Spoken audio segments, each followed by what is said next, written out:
భారత రాష్ట్ర సమితి ఎందుకు ఓడిపోయింది? ప్రజలు కాంగ్రెస్ పార్టీని ఎందుకు గెలిపించారు?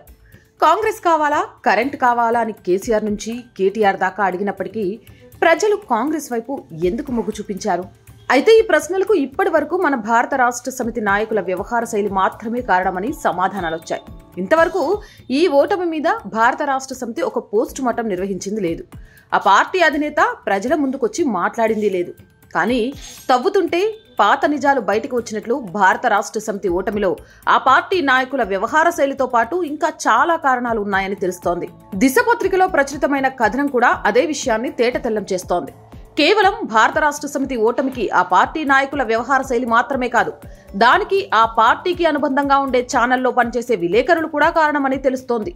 ఉదాహరణకు ఖమ్మం నియోజకవర్గాన్ని తీసుకుంటే ఇక్కడ భారత రాష్ట్ర సమితి నాయకులతో పాటు ఆ పార్టీకి అనుబంధంగా పనిచేసే న్యూస్ ఛానల్ విలేకరులు కూడా దందాలు సాగించినట్లు జిల్లాలో ప్రచారం సాగుతోంది. ఖమ్మం నగరంలో భారత రాష్ట్ర సమితి ప్రభుత్వ హయాంలో నిర్మించిన 2 పడకల గదుల ఇళ్ల సముదాయంలో ఇల్లు ఇప్పిస్తామని అప్పట్లో కొంతమంది భారత రాష్ట్ర సమితి నాయకులు ప్రజల నుంచి డబ్బులు వసూలు చేశారని ఆరోపణలున్నాయి. ఈ దందాలో రాష్ట్ర సమితికి అనుకూలంగా పనిచేసే న్యూస్ ఛానల్ విలేకరు కూడా ఉన్నట్లు ప్రజలు ఆరోపిస్తున్నారు. అతడు తన బంధువుతో ఈ వ్యవహారం కొనసాగించినట్లు ప్రచారం సాగుతోంది. డబ్బులు ఇచ్చిన తమకు ఎంతకీ ఇల్లు ఇవ్వకపోవడంతో బాధితులు నిరసన చేపట్టారు. ఈ వ్యవహారం కాస్త పోలీస్ స్టేషన్ దాకా వెళ్లింది.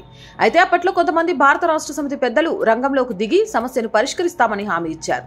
ఈలోగా ఎన్నికలు రావడంతో అది కాస్త పక్కకు జరిగింది. తాజాగా కాంగ్రెస్ ప్రభుత్వం ఏర్పడటంతో ఆ బాధితులు మొత్తం ప్రస్తుతం అధికార పార్టీ నాయకుల్ని కలుస్తున్నారు.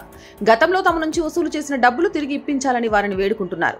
అయితే అధికారంలో ఉన్నప్పుడు భారత రాష్ట్ర సమితి నాయకులు చేసిన ఆగడాలతో పాటు ఆ పార్టీకి అనుబంధంగా పనిచేసిన న్యూస్ ఛానల్ విలేకరులు కూడా ప్రజలను వేధించారు.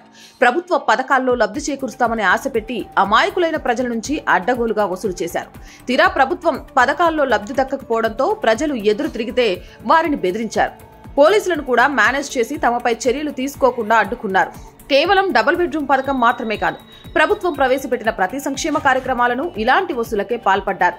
ఇవన్నీ చూసి విసిగి వేసారిపోయిన ప్రజలు సరైన బుద్ధి చెప్పారు. అయితే ప్రస్తుతం కాంగ్రెస్ ప్రభుత్వం వారిపై చర్యలు తీసుకుంటుందా, బాధితులకు న్యాయం చేస్తుందా అనేది వేచి చూడాల్సి ఉంది. గతంలో భారత రాష్ట్ర సమితి నాయకులకు వత్తాసు పలికిన పోలీసులు ఇప్పుడు కాంగ్రెస్ ప్రభుత్వం ఏర్పాటు కాగానే తిరిగి అదే పని చేయడం ప్రారంభించారు. మరి అలాంటి అధికారులకు ప్రస్తుతం కాంగ్రెస్ ప్రభుత్వంలో పోస్టులు దక్కుతాయా అనేది తేలాలి.